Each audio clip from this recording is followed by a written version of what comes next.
Swords and bows are really nothing new when it comes to VR. In fact, they're old as VR tropes go. I think even with both feet, I couldn't count on my digits the number of games I've played with an Oculus Rift or Vive that use at least one of those types of combat. And yeah, technically I don't have toes to count on, I have hooves, so that might muddy things a little bit, but the point is, VR games with medieval combat are a dime a dozen. So what made Journey of the Gods stand out to me?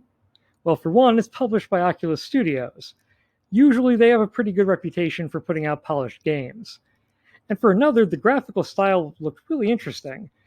Plus, if gods are involved, it's gotta be exciting, right? Well, sort of.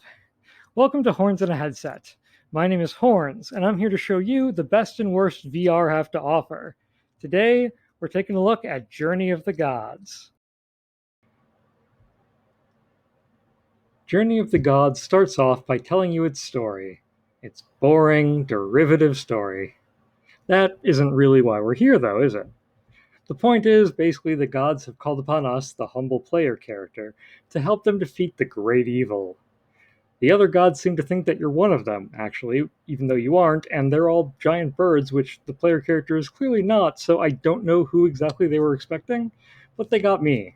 So lucky them. In any case, an old man quickly shows you the ropes, and you get a sword, shield, and crossbow. The sword and shield work the same as in any other game of this sort, but I do like that the crossbow is a little different. Pulling the lever on the side loads up 3 shots, and you can fire whenever you want.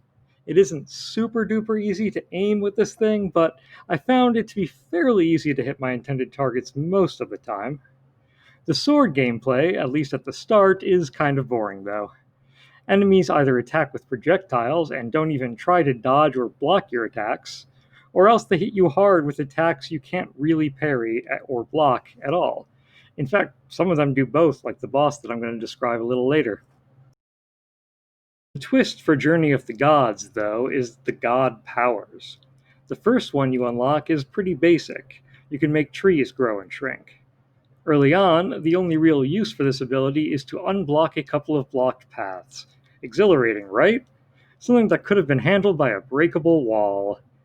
But the devs show their cleverness in the first boss fight against a giant tentacle bug monster, and I know what you're thinking, but keep your minds out of the gutter, guys.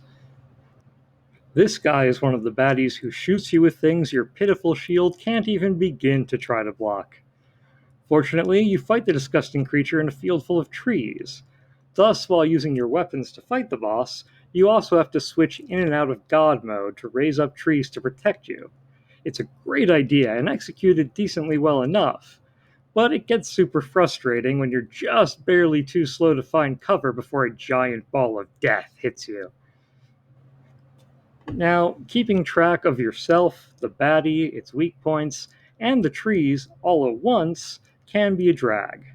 But it is a cool idea, and it demonstrates the purpose for the god powers. Besides that, it's just the first god power that you get. The second power has you hurling lightning from the sky like Zeus, which is much more badass. Though that too takes some getting used to. I like it in theory at least. A benevolent god plants trees, but a vengeful god throws electric death right at your face. And Journey of the Gods lets you play both.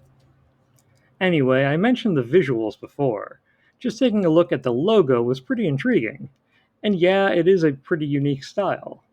But the stylized nature of it can also be a bit of a problem. At first it looks really cool, and it's a good change of pace from things like Vanishing Realms. As you go on, though, the lack of detail just makes the world seem kind of boring.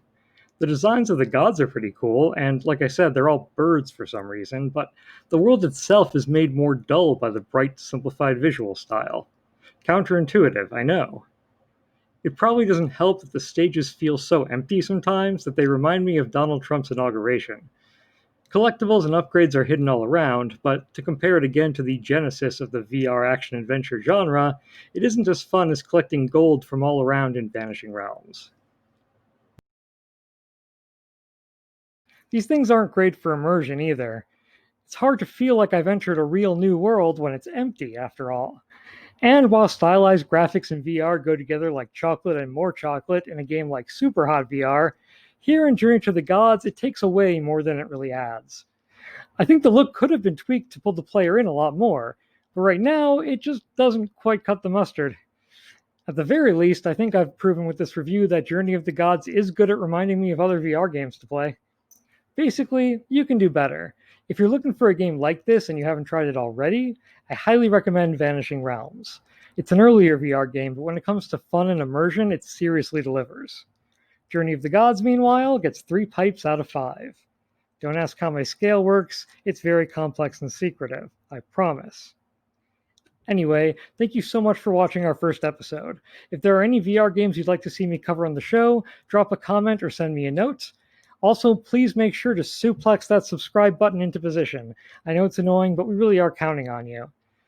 Until next time, the horns stay on, but the headset comes off.